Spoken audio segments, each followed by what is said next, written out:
عزیزان گرامی قدر، پورے پاکستان کے اندر شور و گل اور خوشیاں آپ کے سامنے ہیں۔ وجہ یہ ہے کہ 14 اگست ہمارے درمیان پھر تشریف لا رہی ہے۔ یہ قیمتی دن، یہ عظیم دن ہماری یادوں کا حصہ ہے، اور اہل پاکستان ہر سال 14 اگست کو بڑی دھوم دھام سے خوشیوں کا اہتمام کرتے ہیں۔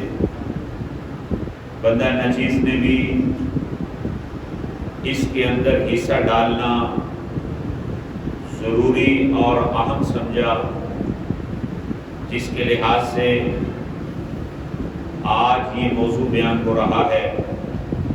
یہ علامات وفائے وطن عزیز، یوں کہہ لو پاکستان کا جشن حقیقی طور پر منانا کس طرح جائز ہے، اور کس طرح ہمیں 14 اگست کو خراج تحسین پیش کرنا چاہیے، اور اللہ کی اس بڑی نعمت کا کس طرح شکریہ ادا کرنا چاہیے۔ قرآن مقدس کے اندر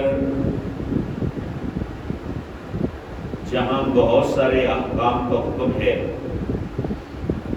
وہاں یہ بھی حکم ہے کہ وَذَكِّرْهُمْ بِأَيَّامِ اللَّهِ، اور انہیں اللہ کے دن یاد کراؤ، انہیں اللہ کے دن یاد دلاؤ۔ ان کو کہا جا رہا ہے، حضرت موسیٰ کلیم سے فرمایا جا رہا ہے، اور بنی اسرائیل کی طرف پیغام آ رہا ہے۔ اس کا مطلب یہ ہوا کچھ دن ایسے ہوتے ہیں جن کے اندر کوئی ایسے واقعات رونما ہوتے ہیں جن کو رب ذوالجلال اپنی طرف منسوب فرماتا ہے، اور انہیں اپنے دن جو ہے وہ قرار دیتا ہے۔ اللہ تبارک و تعالی نے قرآن مقدس کے اندر قوموں کے عروج و زوال کا تذکرہ متعدد بار فرمایا ہے۔ آج 14 اگست کے موقع پر بھی، اور سارا سال بھی، اور 1947 سے لے کر اب تک بھی ہماری زبانوں پر، ہماری اخباروں پر، ہماری تحریروں میں، ہماری تقریروں میں یہ بات آج تک گونجتی ہے کہ ہم مسلمان ہیں، اپنا وطن ہے، اس کے باوجود ہم مغلوبیت کی زندگی گزار رہے ہیں، ہم ذلت کی زندگی گزار رہے ہیں، ہم جو ہے وہ پستی کی طرف سفر کر رہے ہیں۔ تو آئیے اس بات کو بھی سمجھنا چاہیے کہ مسلمان بھی ہیں، کلمہ گو بھی ہیں، رب ذوالجلال کے محبوب کی غلامی کا پٹا اپنے گلے میں سجائے بھی ہوئے ہیں، قرآن جیسی کتاب بھی رکھتے ہیں۔ اس کے باوجود زوال کیوں ہے؟ اس کے باوجود مغلوبیت کیوں ہے؟ اس کے باوجود دلالت کیوں ہے؟ کیا سبب ہے کہ مسلمان پستی کی زندگی گزار رہا ہے؟ تو میرے بھائیوں، اگر میں اپنی زبان سے کہوں گا تو اعتراض ہو سکتا ہے۔ میں قرآن مقدس کا مضمون آپ کے سامنے رکھنا چاہتا ہوں، اور قوموں کے عروج و زوال کو تمہارے سامنے بیان کرنا چاہتا ہوں۔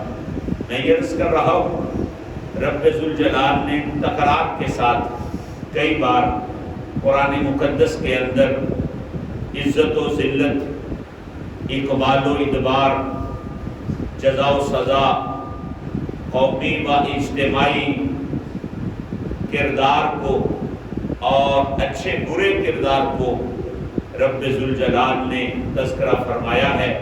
کس بنیاد پر؟ صرف اس بنیاد پر عزت رب کیسے دیتا ہے اور اس کی طرف سے ذلت کس طرح نازل ہوتی ہے، وہ سزا کیسے دیتا ہے اور جزا کن کاموں کے اوپر عطا فرماتا ہے، وہ قوموں کے اجتماعی کردار کو بیان کرتا ہے۔ پوری قوم مل کر جب برائی میں مبتلا ہوتی ہے تو رب ذوالجلال قوموں کو تباہ و برباد فرماتا ہے، اور پوری قوم مل کر جب توبہ کرتی ہے اور اچھے کردار کے اوپر آتی ہے تو رب ذوالجلال جو ہے پھر اس پر قوموں کو عروج عطا فرماتا ہے۔ اور عزیزان گرامی قدر، کیا مسئلہ ہے؟ اللہ تبارک و تعالی بنی اسرائیل کی ذلالت کا ذکر بھی قرآن میں فرماتا ہے، اور بنی اسرائیل کے عروج کا تذکرہ بھی قرآن میں فرماتا ہے۔ خود غور فرمائیے، ایسی قوم جو بنی اسرائیل کا لقب پا جائیں، اولاد یعقوب یعنی پیغمبروں کی اولاد، اور پھر عالیشان انبیاء ان کی طرف مبعوث ہوئے، ان کے پاس تورات جیسی کتاب بھی ہے، اور پھر ذلت و پستی کی زندگی گزار رہے ہیں، تو کیوں گزار رہے ہیں؟ پھر ان کو عروج مل رہا ہے تو کیوں مل رہا ہے؟ اللہ تبارک و تعالیٰ بنی اسرائیل کی جو ہے وہ ذلالت کا ذکر، رسوائی کا ذکر اور ذلت کا ذکر اور بے عزتی کا ذکر قرآن میں فرماتا ہے، اور ان کے عروج کا تذکرہ قرآن میں فرماتا ہے۔ سمجھنا چاہیے، سوچنا چاہیے، کیا وجہ ہے؟ بنی اسرائیل پیغمبروں کی اولاد ہے، بنی اسرائیلیوں میں اولو العزم پیغمبر آئے ہیں، بنی اسرائیل میں تورات جیسی کتاب ہے، اس کے باوجود جو ہے مغلوبیت کیوں ہے؟ اس کے باوجود جو ہے وہ پستی کیوں ہے؟ اس کے باوجود جو ہے وہ مقہور کیوں ہو رہے ہیں؟ اس کے باوجود وہ مغلوب کیوں ہو رہے ہیں؟ اور پھر اگر ان کو عروج مل رہا ہے، اگر ان کے اوپر جو ہے وہ نعمتیں نازل ہو رہی ہیں، تو یہ نعمتیں کیوں نازل ہو رہی ہیں؟ میرے بھائیوں، اس کے صرف دو سبب ہیں۔ ذلت کا سبب یہ ہے کہ ان لوگوں نے اعتقاد چھوڑ دیا، انہوں نے عقیدے کے اندر گڑبڑ کی ہے، انہوں نے ایمان کو بدلنے کی کوشش کی ہے، اور انہوں نے عمل صالح چھوڑا ہے۔ جو قومیں ایک عقیدہ چھوڑ جاتی ہیں اور جو قومیں عمل صالح چھوڑ جاتی ہیں، اللہ قرآن میں فرماتا ہے میں ان کو ذلیل و خوار کر دیتا ہوں۔ وہ پیغمبروں کی اولاد بھی کیوں نہ ہو، ان میں اولو العزم پیغمبر بھی کیوں نہ آئے ہو، اور ان میں تورات جیسی آسمانی کتاب کیوں نہ موجود ہو، میں ان کو زمانے کے سامنے عبرت بناتا ہوں۔ اور وہی لوگ جو ذلیل ہو رہے ہوتے ہیں، اگر وہ سچی توبہ کرتے ہیں، اگر وہ سچا رجوع الی اللہ کرتے ہیں، اگر وقت کے نبی کی بات کو مانتے ہیں اور آسمانی کتاب کے مطابق اپنے اعمال شروع کر دیتے ہیں، رب ذوالجلال اسی زوال پذیر قوم کو عروج عطا فرما دیتا ہے۔ اسی زوال پذیر قوم کو اللہ تبارک و تعالیٰ جو ہے وہ عزتیں اور شانیں عطا فرما دیتا ہے۔ عزیزان گرامی قدر، یہ وہ مجموعی کردار ہے جس کی وجہ سے قوموں کو عروج ملتا ہے، یا قومیں جو ہیں وہ زوال پذیر ہوتی ہیں۔ دیکھو میرے بھائیوں، اتنی عظیم قوم ہو جن کے لیے من و سلوہ آسمان سے اتر رہا ہو، جن کے لیے پتھر پر سوٹا مارا جائے تو 12 چشموں کو جاری کیا جا رہا ہو، جو دریا کے کنارے پر پہنچے تو ایک سوٹے سے 12 سڑکیں بنائی جا رہی ہوں، جن کے اوپر بادلوں کا سایہ کیا جا رہا ہو، جن کی زمین پر اس طرح کا اناج اگایا جا رہا ہو کہ کائنات میں اس طرح کا پھل فروٹ نظر نہ آئے، ایسی قوم بھی زوال پذیر ہوتی ہے۔ ایسی قوم بھی اگر پستی کی طرف جاتی ہے، ایسی قوم بھی اگر جو ہے وہ مغلوب ہوتی ہے، تو پھر ہمارے دلوں پہ دستک ہے یارو اتنا کرم رب کا برسے کہ آسمان سے سورج جو ہے وہ آنکھیں نہ بند کرے تو رب اوپر بادلوں کے سائے فرما دیتا ہے، آسمان سے پکا پکایا کھانا ان کے لیے نازل ہوتا ہے، وہ مر جائیں تو رب ذوالجلال ان کو دوبارہ زندہ کر دیتا ہے۔ کوئی چھوٹی شان ہے کہ مرے ہوئے بنی اسرائیلیوں کے ایک گروہ کو رب ذوالجلال نے دوبارہ زندہ کیا ہے۔ نبی کی موجودگی میں قوم مشرک ہو گئی ہے اور بچڑے کی پوجا شروع کر دی ہے، اللہ تبارک و تعالیٰ نے ان کے شرک کو بھی معاف فرما دیا ہے۔ اتنا کرم فرمانے کے بعد رب ذوالجلال جو ہے وہ بنی اسرائیلیوں کو پھر زوال دیتا ہے، تو پھر ماننا پڑے گا کوئی جرم ان سے ضرور ہوا ہے، جس کی وجہ سے رب ذوالجلال ان کو دوبارہ زوال پذیری کی طرف لے جا رہا ہے۔ بس بنی اسرائیلیوں کو سورہ بقرہ میں ہی صرف رب ذوالجلال 3 مرتبہ فرما رہا ہے، اذکروا نعمتي التي انعمت علیکم یا بنی اسرائیل، یا بنی اسرائیل، یا بنی اسرائیل۔ قرآن کی ایک سورہ بقرہ کے اندر آیت نمبر 40 میں بھی، آیت نمبر 47 میں بھی، آیت نمبر 122 میں بھی اللہ 3 مرتبہ کہتا ہے یا بنی اسرائیل، یا بنی اسرائیل۔ کیا کرو؟ اے بنی اسرائیل، اے بنی اسرائیل، اے بنی اسرائیل، کیا کرو؟ اذکروا نعمتي التي انعمت علیکم، میری اس نعمتوں کو یاد کرو جو میں نے تمہارے اوپر کی تھی، میری ان نعمتوں کو یاد کرو جو میں نے تمہارے اوپر کی تھی۔ بنی اسرائیلیوں، میری نعمتوں کو یاد کرو جو میں نے تمہارے اوپر کی تھی۔ کیا؟ وہ نعمتیں یاد کرو، میں نے تمہیں پکا پکایا کھانا آسمان سے دیا تھا، میں نے تمہارے اوپر بادل کے سائے کیے تھے، میں نے تمہیں مردہ تھے تمہیں زندہ کیا تھا، میں نے تمہارے لیے پتھر سے 12 چشمے جاری کیے تھے، میں نے تمہارے لیے سمندر میں 12 سڑکیں بنا دی تھی۔ اے بنی اسرائیلیوں، بے وفائی نہ کرو، میری نعمتوں کو یاد کرو، اذکروا اذکروا اذکروا، یاد کرو یاد کرو یاد کرو۔ یا اللہ کس کو یاد کرے؟ فرمایا نعمتی التی انعمت علیکم، وہ نعمتیں جو میں نے تمہارے اوپر کی تھی ان کو یاد کرو۔ 3 مرتبہ تو بنی اسرائیلیوں سے کہا اور 4تھی مرتبہ کلیم سے فرمایا، کیا؟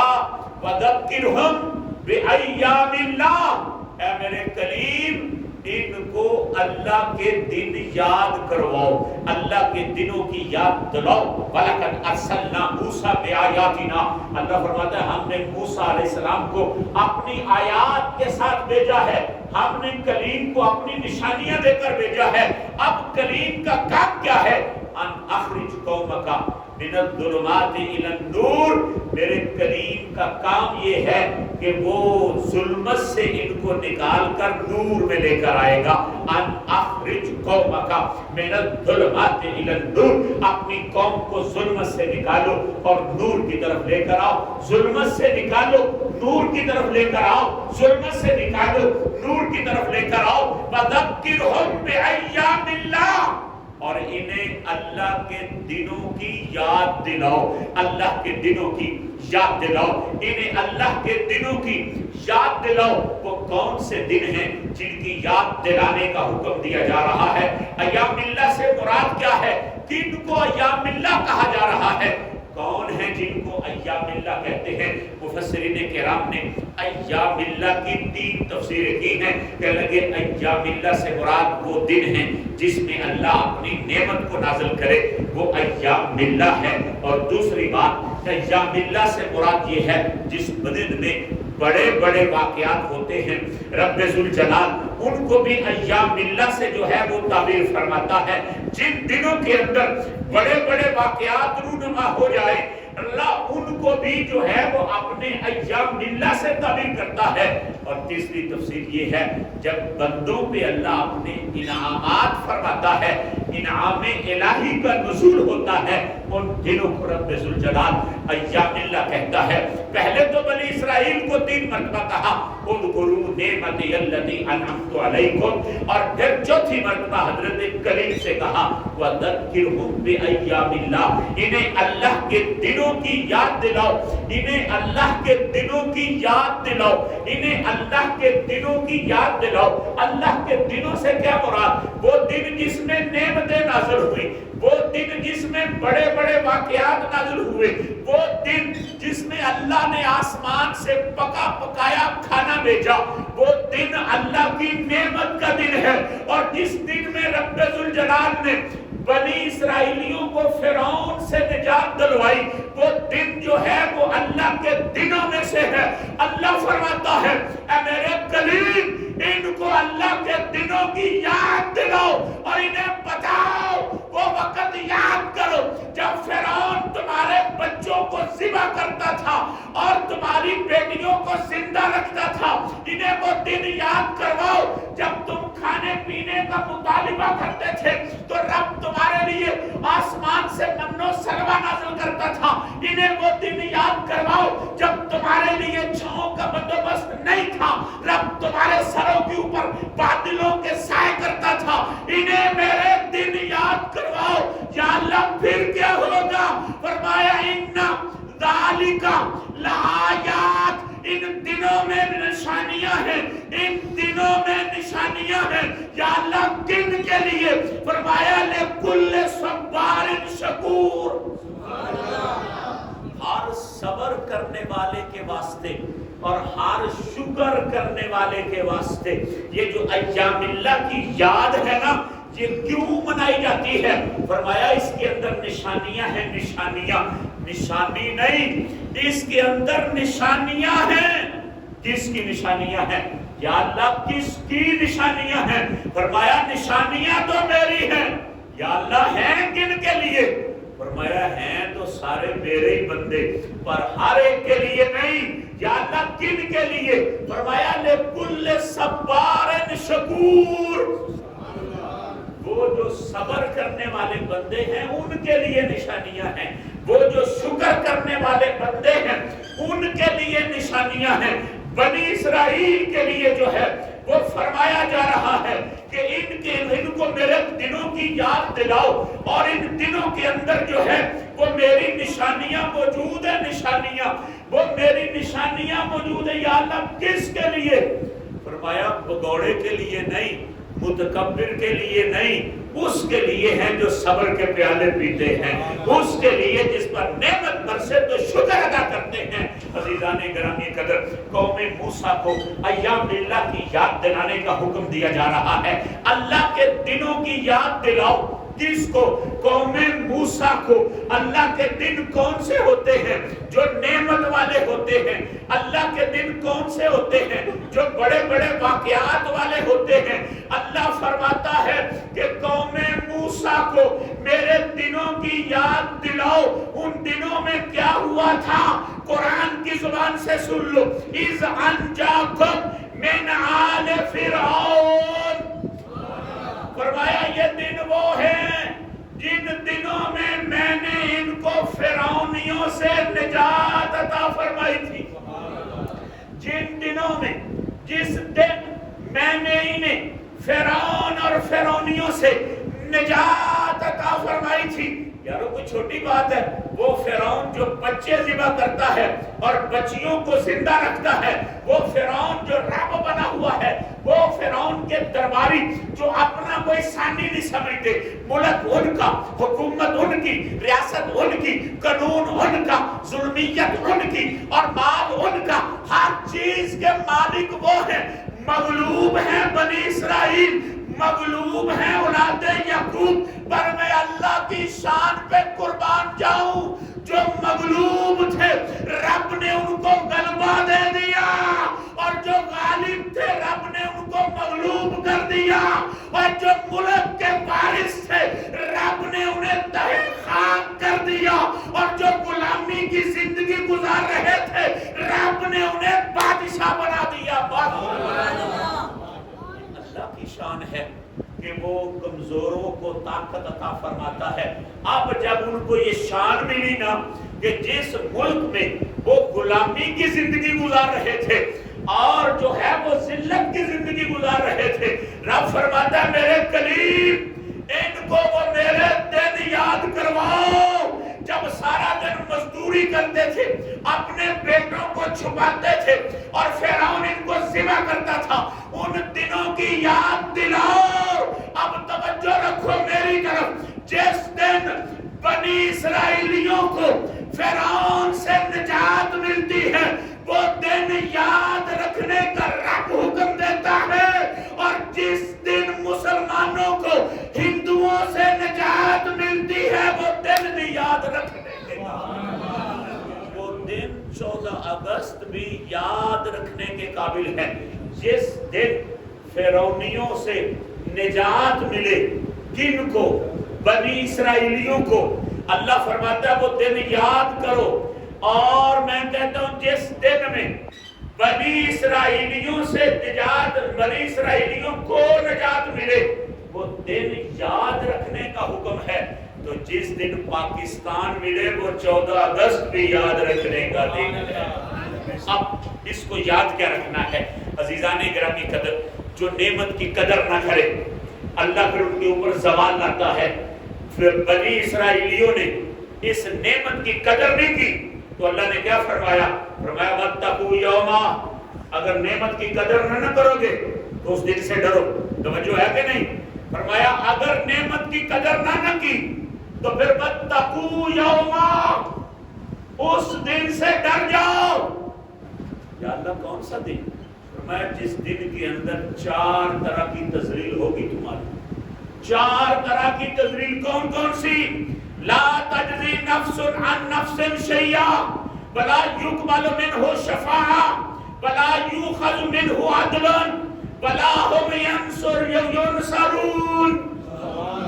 فرمایا پھر ڈر جاؤ، اگر نعمت کا قدر، نعمت کی قدر نہ کی تو پھر اس دن سے ڈر جاؤ۔ یا اللہ کس دن سے؟ فرمایا جس دن پہلی سزا یہ ملے گی کہ لا تجزی نفس عن شیء نفسا، کوئی جان کسی دوسری جان کا بدلہ نہیں بنے گی، کوئی جان کسی دوسری جان کا بدلہ نہیں بنے گی۔ ایتھے کی ہوتا ہے بھرا سے سزا مل جائے نا بھرا نو، تو دوجا بھرا بولتا نا مینوں دے لو میرے بھرا نو نہ دیو، مینوں پھڑو، میرے کو پیسے لے لو میرے بھرا نو کچھ نہ کیو، مینوں لتر مار لو میرے بھرا نو نہ مارو۔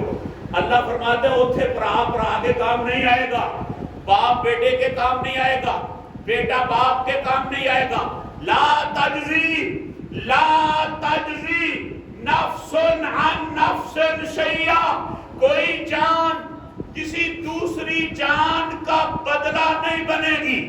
نمبر 2 ولا یقبل منہا شفاعۃ، اور نہ کسی کی سفارش قبول کی جائے گی۔ نمبر 3 ولا یؤخذ منہا عدل، اور نہ ہی کسی کی جو جان کو جو ہے وہ چھوڑا جائے گا کچھ مال لے دے کر، پیسہ بھی کام نہیں آئے گا۔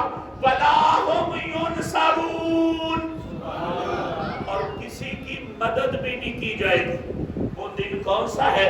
جس دن جو ہے کوئی جان دوسری جان کے کام نہیں آئے گی، جس دن کافر کی شفاعت نہیں ہوگی، سفارش نہیں ہوگی، جس دن جو ہے وہ مال بھی بدلہ نہیں بنے گا، جس دن کسی کی مدد بھی نہیں کی جائے گی۔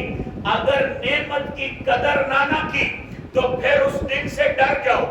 جس دن کو قیامت کہتے ہیں وہ اتنا مشکل ہوگا، نہ ماں کام آئے گی، نہ باپ کام آئے گا، نہ بھائی کام آئے گا، نہ بیوی کام آئے گی، نہ اولاد کام آئے گی، نہ قبیلہ کام آئے گا، نہ قربہ کام آئے گا، نہ برادری کام آئے گی، نہ یار دوست کام آئیں گے، نہ مال کام آئے گا، نہ سفارش چلے گی، نہ کسی کی مدد کی جائے گی، نہ کسی پہ ترس کیا جائے گا۔ یا اللہ کیوں؟ جرم کیا ہے؟ فرمایا جرم یہ ہے کہ میں نے ان کو نعمتوں سے مالا مال کیا تھا، انہوں نے میری نعمت کی قدر نہیں کی۔ جو میری نعمت کی قدر نہ کرے میں اس کو چھوڑتا نہیں، جہنم کا ایندھن بناتا۔ جو رب کی نعمت کی قدر نہ کرے اللہ تبارک و تعالی اس کو چھوڑتا نہیں، بلکہ جو ہے اس کو جہنم کا ایندھن بناتا ہے۔ ورنہ وہ دن آ جائے گا جس دن تم ذلیل ہوگے۔ میرے بھائیوں، نعمت رب کی بڑی ہے کہ اللہ نے ہندوؤں سے نجات عطا فرمائی، اور پاکستان کی شکل میں ہمیں 14 اگست والے دن 1947 میں رب نے پاکستان کی شکل میں ایک ملک دیا، جو ملک جو ہے وہ نماز کی بنیاد پر نہیں، وہ نظام کی بنیاد پر ہے، وہ نظریے کی بنیاد پر ہے کہ پاکستان میں دو قومی نظریہ، یہ جو ہندوستان ہے اس میں دو قومی نظریے کی بنیاد پر ایک الگ وطن کا جو مطالبہ کیا گیا کہ یہاں ایک قوم نہیں بستی، یہاں دو قومیں بستی ہیں، نظریے جدا جدا ہیں، ہمیں وہ ملک نہیں چاہیے جس میں ہم اکٹھے رہ سکیں، ہمیں وہ چاہیے جس میں ہم الگ رہ سکیں۔ کیا کرنے کے لیے یارو؟ صرف نماز پڑھنے کے لیے، صرف روزہ رکھنے کے لیے، صرف زکات دینے کے لیے، صرف حج کرنے کے لیے، صرف اذان دینے کے لیے۔ اور اذانیں تو ہندوستان میں اب بھی ہوتی ہیں، نمازیں تو ہندوستان میں اب بھی ہوتی ہیں، تلاوت قرآن تو ہندوستان میں اب بھی ہو رہی ہے، دین کا کام تو ہندوستان میں اب بھی ہو رہا ہے۔ نہیں نہیں، یہ دین میں نماز پڑھنے کے لیے نہیں، یہ نماز کا نظام قائم کرنے کے لیے چاہیے۔ نظام قائم کرنے کے لیے ہمیں وطن چاہیے تھا، صرف نماز پڑھنے کے لیے نہیں تھا، صرف جو ہے وہ روزہ رکھنے کے لیے نہیں تھا۔ اگر صرف نماز روزہ رکھنے کی بات ہوتی تو ہندوستان میں آج بھی اذانیں ہو رہی ہیں، آج بھی لوگ روزے رکھ رہے ہیں، آج بھی لوگ حج کرنے جا رہے ہیں، آج بھی لوگ جو ہیں وہ قرآن کے حافظ بن رہے ہیں، آج بھی قاری بن رہے ہیں، آج بھی جو ہے وہ علماء تیار کر رہے ہیں، آج بھی ہندوستان کی دھرتی پہ مفتی پیدا ہو رہے ہیں، لیکن مفتی پیدا ہوتے ہیں، نظام ان کا نہیں چلتا، مفتیوں کا نظام چلتا ہے ہندوؤں کا۔ ڈاکٹر علامہ محمد اقبال کی قبر کو کروڑوں سلام، قائد اعظم کی محنت کو کروڑوں سلام، جنہوں نے یہ تصور دیا تھا ہمیں نظام نہیں، ہمیں نماز نہیں چاہیے، ہمیں مصطفیٰ کا نظام چاہیے۔ یہ ملک بنا ہے نظام مصطفیٰ کے قیام کے لیے، اور 1947 سے لے کر آج تک اس میں مصطفیٰ کا نظام قائم نہ ہو سکا۔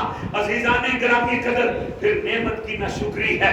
اگر نعمت کی ناشکری کرو گے تو پھر بنی اسرائیل جیسا حال ہوگا، بنی اسرائیلیوں جیسا حال ہوگا۔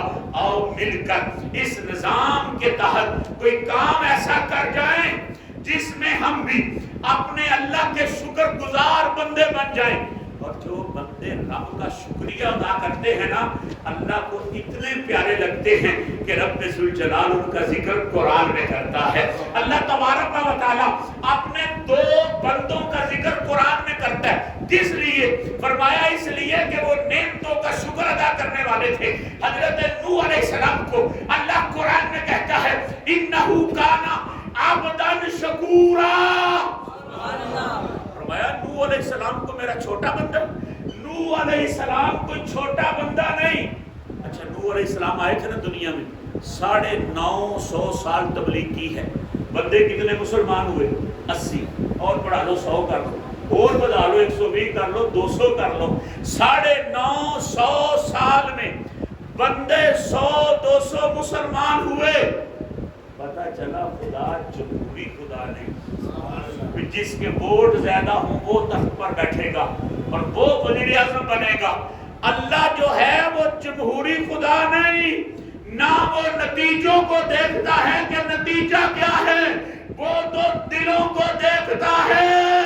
950 سال تبلیغ کی، بندہ 100-200، فرمایا خبردار جس نے میرے نوح کے خلاف بات کی، یا اللہ کیوں؟ فرمایا انہو کان عبداً شکورا، بڑا ہی شکر ادا کرنے والا بندہ تھا، وہ میرا مشکور بندہ تھا، مشکور، وہ میرا مشکور بندہ تھا جو شکر ادا کرے، رب اس کا ذکر قرآن میں کرتا ہے۔ دوسرا مقام حضرت ابراہیم علیہ السلام کو رب کہتے ہیں ان ابراہیم کان امۃ قانتا للہ حنیفا ولم یک من المشرکین شاکرا لانعمہ۔ فرمایا میرا ابراہیم کوئی چھوٹا بندہ ہے، حضرت ابراہیم علیہ السلام کوئی چھوٹے بندے ہیں؟ یا اللہ ابراہیم علیہ السلام کون ہیں؟ اللہ فرماتا ہے سنو، ان ابراہیم کان امتا قانتا۔ سبحان اللہ۔ کلاس لگی ہے، کلاس میں ایک بندہ بندہ جماعت بیٹھی ہے تو جماعت ایک بندہ ہوں گا؟ نہیں 40 50 بندے ہوں گے۔ بندہ کہے بھی فوج، تو فوج کوئی ایک سپاہی ہے، ہزارہ سپاہی فوج، لفظ فوج میں آتے ہیں، لفظ واحد کا ہے لیکن دلالت جمع پہ کرتا ہے۔ ہم کہتے ہیں کلاس لفظ واحد کا ہے لیکن جمع پہ دلالت کرتا ہے، لفظ فوج واحد ہے لیکن جمع پہ دلالت کرتا ہے، لفظ جماعت واحد ہے لیکن جمع پہ دلالت کرتا ہے۔ ہم بولتے ہیں امت تو کوئی ایک امتی ہوتا ہے، ہزاروں لاکھوں کروڑوں امتی اس میں شامل ہوتے ہیں، اور لفظ ہوتا ہے ایک امت اور اس میں ہزاروں بندے۔ یارو ابراہیم علیہ السلام پہ قربان نہ جائیں، بندہ کلا کہ اللہ فرماتا ہے ان ابراہیم کان امتن امتن امتن امتن۔ سبحان اللہ۔ فرمایا کلا نہ سمجھو کہ کلا ہو کے بھی امت۔ سبحان اللہ۔ ابراہیم کلا ہو کے بھی کدی امت واسطے کلے دا لفظ بولے، امت دا کدی جماعت واسطے کلے دا لفظ نہیں آیا، کبھی فوج کے لیے اکیلے کا لفظ نہیں آیا، کبھی جماعت کلاس کے لیے اکیلے کا لفظ نہیں آیا، اور اندر فرد ہوندے نے بڑے۔ پر قربان جاؤں ابراہیم علیہ السلام کے وجود پر شام کی دھرتی میں کنعان کے علاقے میں اکیلا تن تنہا اللہ کی ضربیں لگانے والا ہے۔ رب فرماتا ہے میرے ابراہیم نو کلا نہ سمجھو۔ یا اللہ کیوں؟ فرمایا کلا ہو کے بھی پوری امت ہے، امت ہے۔ اکیلا ہو کر بھی پوری امت ہے۔ یا اللہ کیوں؟ کیا وجہ ہے؟ فرمایا شاکر لانعمہ۔ سبحان اللہ۔ ایک کلا بھی میری نعمتوں کا شکر ادا کرتا ہے، یہ اکیلا بھی میری نعمتوں کا شکر ادا کرتا رہتا ہے۔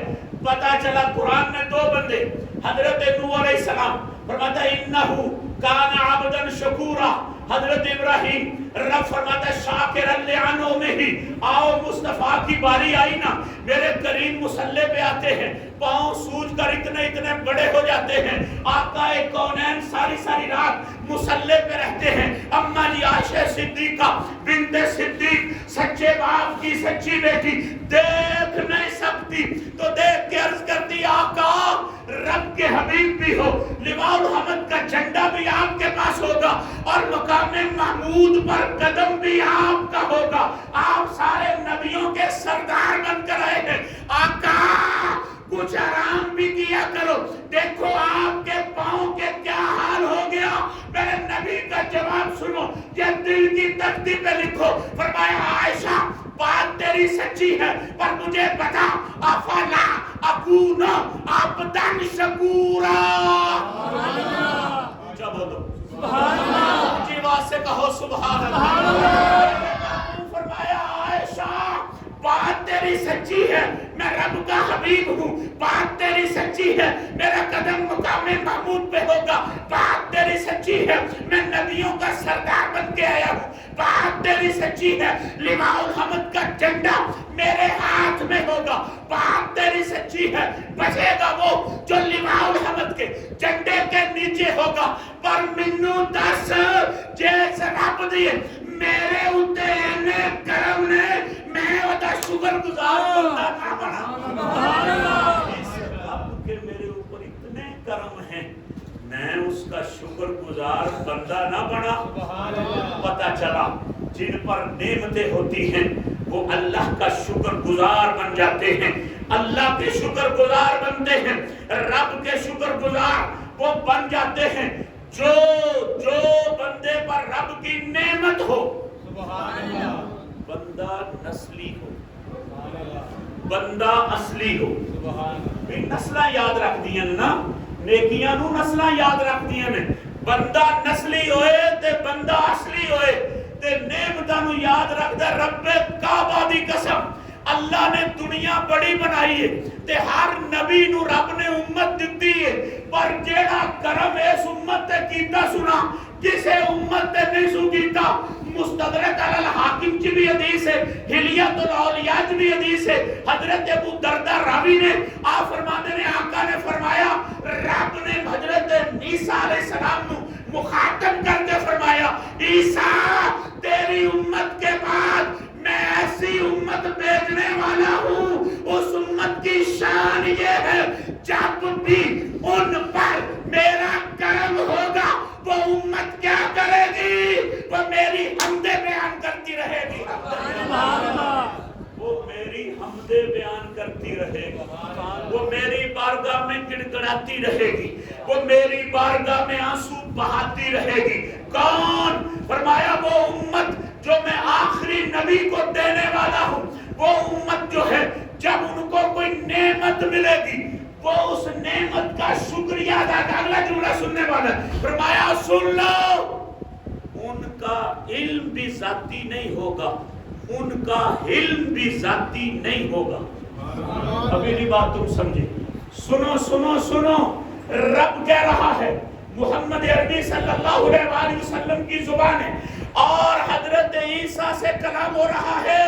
فرمایا عیسیٰ تیرے بعد میں ایک امت بھیجنے والا ہوں، اس امت کی شان کیا ہے؟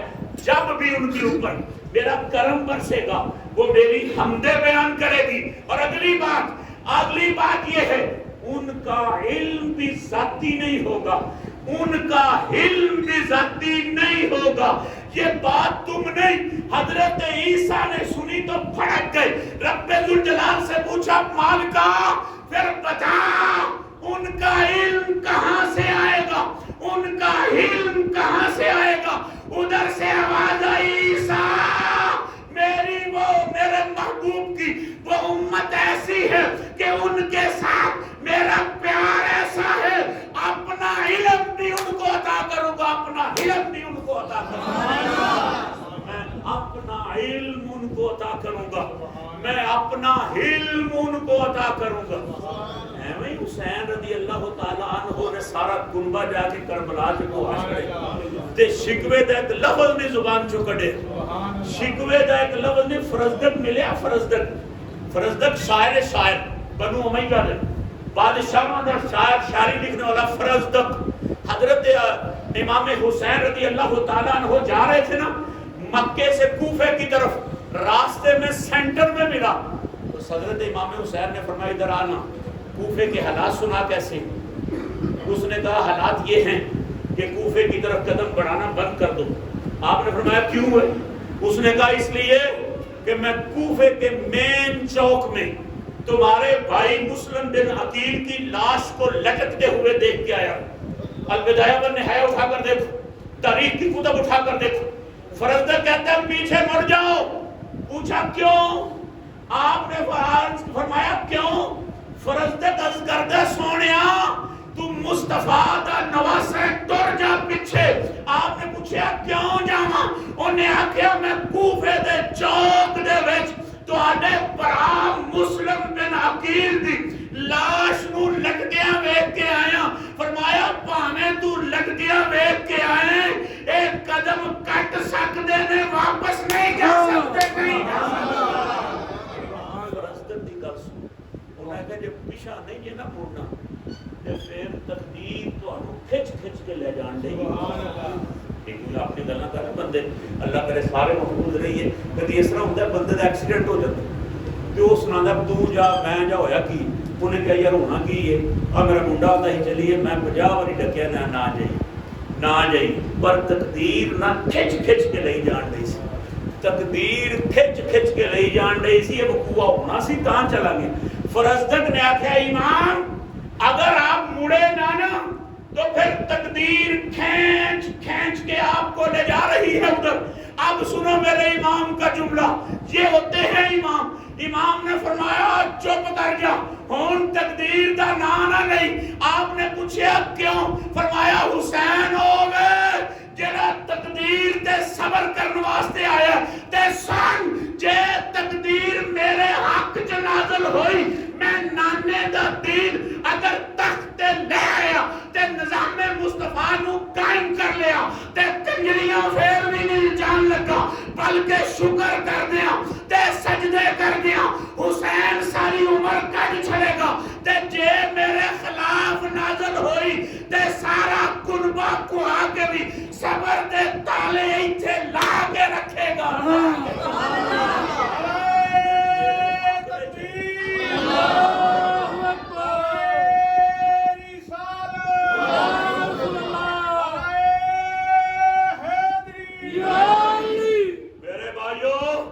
حسین کی داستان بڑی عجیب ہے، یہ پڑھنی بھی بڑی مشکل ہے، سنانی بھی بڑی مشکل ہے۔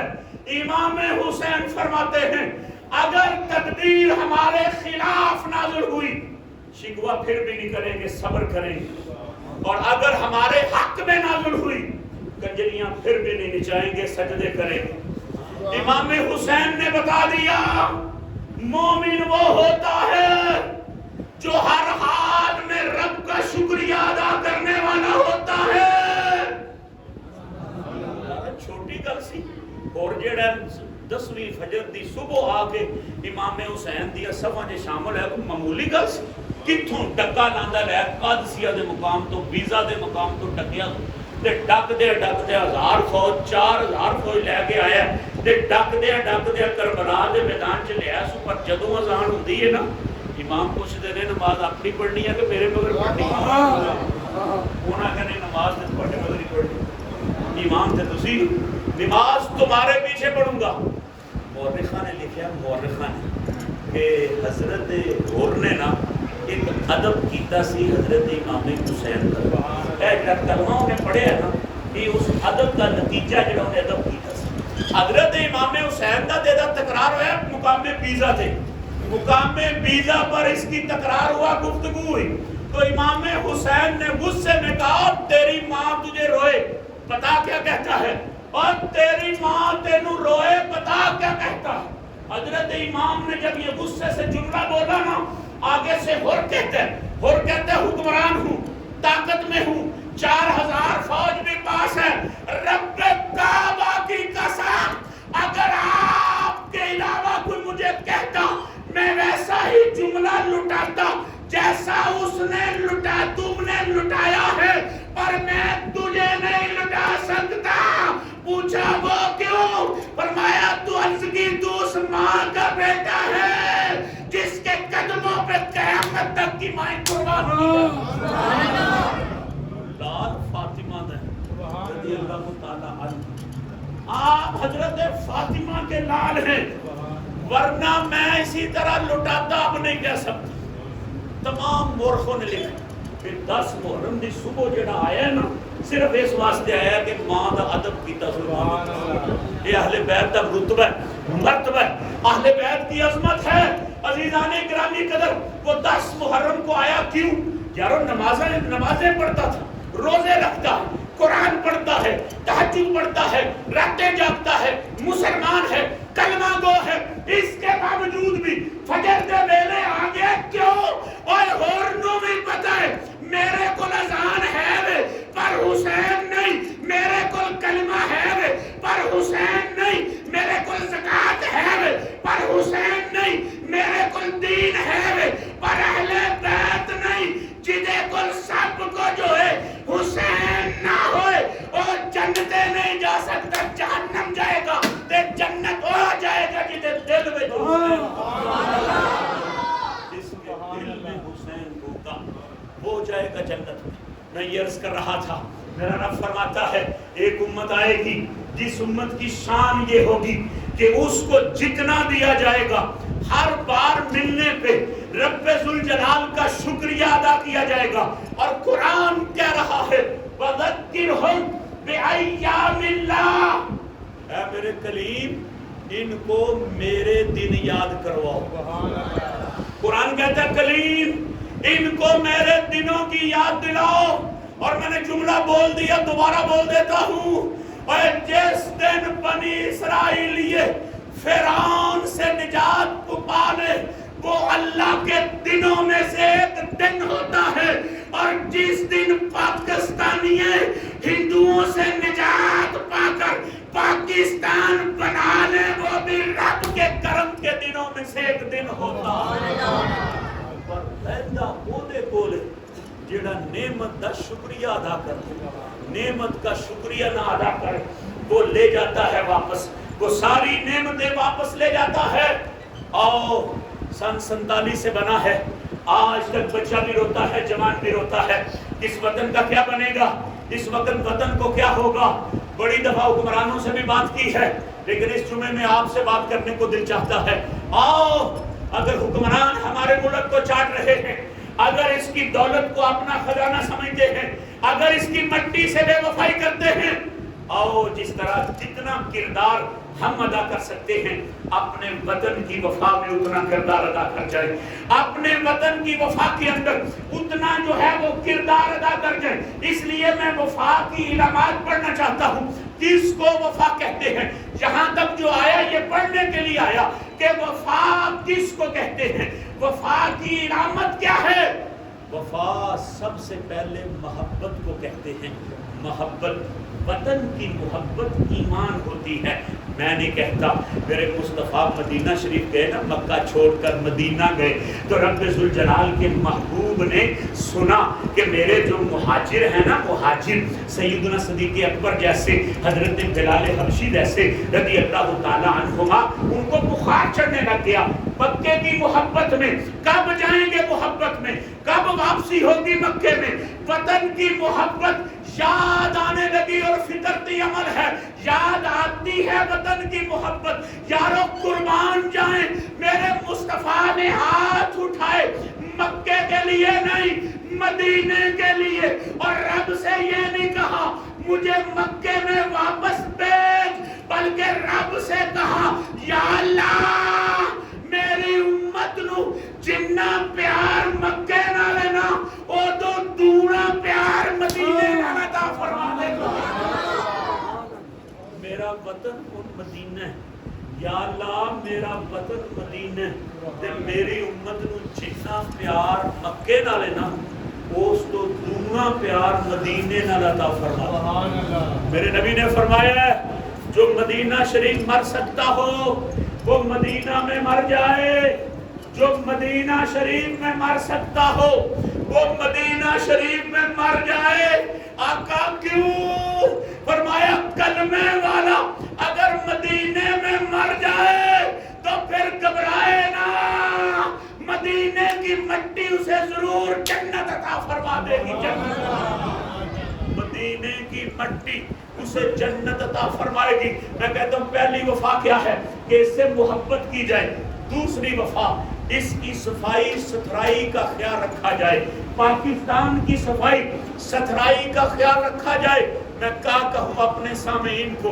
کروڑ روپے کا گھر بناتے ہم اور اتنا سینہ چوڑا کر کے ہم کہتے ہیں کہ میری کوٹھی تے کروڑ روپیہ لگا 2 کروڑ روپیہ لگا کوٹھی تے 2 کروڑ لا دینے ہیں پر گلی دے اتے 5 روپیے نہیں لاندے 5 روپیے نہیں لاندے کہ تو لنگنا ہے لوگوں نے کہ میں بھی لنگنا ہے گلی بنا دی 2 کروڑ کوٹھی پہ لگتا ہے گلی کے اوپر 10 روپے لگانے کے لیے تیار نہیں یہ بے وفائی ہے وطن سے وفا نہیں ہے اور سنو میں رات کو بھی کہہ رہا تھا ہمارے ملک میں ایک مرض بہت تیزی سے پھیل رہا ہے جس کو ہائپرٹائٹس سی کہتے ہیں جس کو لگ جائے کیا کرتا ہے یہ بندے کا جگر پھٹتا ہے جگر ختم کرتا ہے ہائپرٹائٹس کس سے ہوتا ہے پانی کی آلودگی کی وجہ سے پانی گندا ہو جائے اور پیئیں بندے تو ان کے جگر پہ اٹیک ہوتا ہے ایسے وائرس آ گئے ہیں آج پاکستان کے اندر 70% مرض جو ہے وہ پانی کی بیماری کی وجہ سے ہے میرے بھائیوں رب نے دولت بھی دی رب نے مال بھی دیا رب نے کرم بھی کیا کون ایسا ہے جو اپنی گلی میں میٹھے پانی کا اور صاف پانی کا جو ہے بندوبست کر سکتا ہے سنت نبوی ہے میرے نبی مدینہ شریف گئے تھے پینے والا میٹھا پانی نہیں موجود تھا سرکار نے اعلان کیا وہ ایک کنواں یہودی کے پاس ہے کون ہے جو کنواں خرید کے مسلمانوں کے لیے وقف کرے. حضرت عثمان غنی گئے, جیب کے اندر 60,000 دینار اس وقت ڈال کر گئے. فرمایا مانگ قیمت کتنی مانگنا ہے؟ انہیں کہا 40,000 لواں گا تے ادھے دن ایک دن تہاڈا تے ایک دن ساڈا. 40,000 تے فرمایا جان نکمیاں تھوڑا منگیا ہی میں 60,000 لے کے آیا سا, تو 40 منگیا میں 60 لے کے آیا سا. انہیں آکھیا تیرے مگر تاجر بندہ بھی ایڈا بھولا ہے کہ 40,000 دا کنواں تے آپ کڈوا لیندا ہے تے تو 60,000 دے دے مینوں 15 دناں واسطے. فرمایا تو دنیا وینا میں اونوں وینا. او آندا ہے جن نے انہاں واسطے پانی دتا نا رب نو جنت دیاں ٹکٹاں دے گا. نبی علیہ السلام دے کول حضرت سعد آگے, سعد ابو داؤد شریف میں حدیث سرکار سے آگے عرض کر لے کہ یا رسول اللہ ماں فوت ہو گئی ہے, میری ماں فوت ہو گئی ہے, میری ماں, میں اپنی ماں کے لیے کچھ کرنا چاہتا ہوں کہ میری ماں کو جنت قبر میں ثواب پہنچے. یا رسول اللہ آپ بتائیے میں اماں جی کے لیے کیا کروں؟ فرمایا پانی دی کمی ہے مدینے دے وچ, میٹھے پانی دا کنواں کھدوا دے, پیندے لوگ رہن گے, ثواب تیری ماں نو قبر چ پہنچ جا رہے. پیندے لوگ رہن گے تے ثواب تیری ماں نو قبر تے پہنچدا رہے گا. آج جڑے آندے نا امیر کھاؤ تے غریب نہ کھاؤ, تے بڑے کھاؤ تے چھوٹے نہ کھاؤ, تے اپنے کھاؤ تے بگانے نہ کھاؤ. میں پوچھنا دسنا اس کنویں تو کیڑا کیڑا پانی پیندا سی تے کیڑا کیڑا نہیں سی پیندا؟ نہیں کنویں دے اوتے لکھیا سی لے ام سعد ہذہ لے ام سعد, یہ ام سعد کا کنواں ہے. کیا مطلب؟ فرمایا مطلب یہ ہے پین کے لوگ تے ثواب ماں لیندی رہے گی. کون ہے جو یہ جذبہ رکھے اپنی 14 اگست میں وطن کی وفا کے ساتھ کہ میں اس کے لیے صاف پانی کا اپنی گلی میں اپنے محلے میں بندوبست کروں گا, پھر سواد آئے گا. کہ تیجی گل لے جی اپنا منڈا نہ پڑھے, مر جانے پڑھا پڑھا کے تے منڈا پھر جواریا نکلتا ہے, تے کسے غریب دا پڑھا دینا چاہیے, کسے غریب دا پڑھا دینا چاہیے. ہو سکتا ہے کل دا ڈاکٹر بن کے ملک کی خدمت کر دے, ہو سکتا ہے کل دا انجینئر بن کے ملک کی خدمت کر دے. آج بھی جڑے تندوراں تے روٹیاں لاندے نا نمبر وہ نہیں دے. جے تیرا میرا نہیں نہ پڑھدا تے جذبہ اپنے وطن دا پیدا کرو, کسے غریب دا پڑھا دیو. علم ایڈا اہم جے, نبی نے تے کافراں نو بھی آکھیا سی او جے چھٹنا جے نا تے مسلماناں نو پڑھنا سکھا دیو. مسلمانوں کو پڑھنا سکھا دو. کسی مدرسے میں جاؤ اور جو دین سیکھ رہا ہے اس کو بتاؤ کہ جڑی شاید گوڑی مینوں دس دے قرآن پڑھ. عزیزان گرامی قدر, میں آخری بات کرنا چاہتا ہوں, دین سے وفا کرو. اگر ملک کی سلامتی چاہتے ہو, اگر ملک سے وفا چاہتے ہو تو سلامتی کے لیے تم جو ہے دین سے وفا کرو. دین سے وفا. وہ اور ملا ہیں پاکستان سے لے کے ایران تک جو حافظ قرآن کی مخالفت کرتے ہیں, کہتے ہیں قرآن حفظ کرنا کسی نے نہیں کیا, ہمیں قرآن کی فکر کرنی چاہیے. اسی آنے ہو جڑا قرآن کی فکر رکھتا ہے نا وہ ادھا مولوی ہے, تے جڑا قرآن دا حافظ بھی ہے تے نال فکر بھی رکھتا ہے وہ پورا مولوی ہے. جو بندہ حافظ قرآن ہے وہ عالم دین ہے تو کامل ہے. نہیں تو میں پوچھتا ہوں گوجرانوالا سے لے کر ایران کی دھرتی تک مجھے ایک روایت دکھاؤ کہ مولا علی حافظ قرآن نہیں تھا, مولا علی کا بیٹا امام حسن حافظ قرآن نہیں تھا, مولا علی کا بیٹا امام حسین حافظ قرآن نہیں تھا. اوے یارو حافظ قرآن سیدھے نیزے دی نوک تے چڑھ کے حافظ قرآن سیدھے پڑھتا سی یا نہیں پڑھتا سی؟ تینوں آکھنا سو قیامت والے دن پڑھدا جا اور چڑھدا جا. کریم دی حدیث ہے حافظ قرآن نو آکھنا سو پڑھدا جا تے چڑھدا جا. پڑھدا جا, پڑھدا جا, پڑھدا جا, اچھی بولو پڑھدا جا, پڑھدا جا تے چڑھدا جا. الحمد تو شروع کر تے جیویں مسیتے پڑھدا سے نا اون جی پڑھدا جا تے والناس تک جننے منزلہ طے کر گیا، وہ ساری جنت میں تیرے نام آج ہی لا دینا، آج ہی لا دینا۔ تینوں بھی پتا ہے حافظ قرآن کی شان کی، تجھے کیا پتا؟ اپنے بیٹوں کو دیندار بناؤ، اپنے بیٹوں کی تربیت کرو، تربیت کرو گے تو پھر حسین پیدا ہوگا، تربیت نہیں کرو گے حسین نہیں پیدا ہوگا۔ تربیت کی لنگر کی بات نہیں، تربیت کی بات ہے۔ جو اولاد کی تربیت کر جاتا ہے، رب کعبہ کی قسم وہ حسین کے راستے پہ چل پڑتا ہے، پھر ملک لوٹتا نہیں، پھر شراب پیتا نہیں، پھر ون ویلنگ کرتا نہیں، پھر عدلوں کو مارتا نہیں، پھر آپ مرتا نہیں، پھر زنا کرتا نہیں، پھر کم تولتا نہیں، پھر ہیرا پھیری کرتا نہیں، پھر سودی کاروبار کرتا نہیں،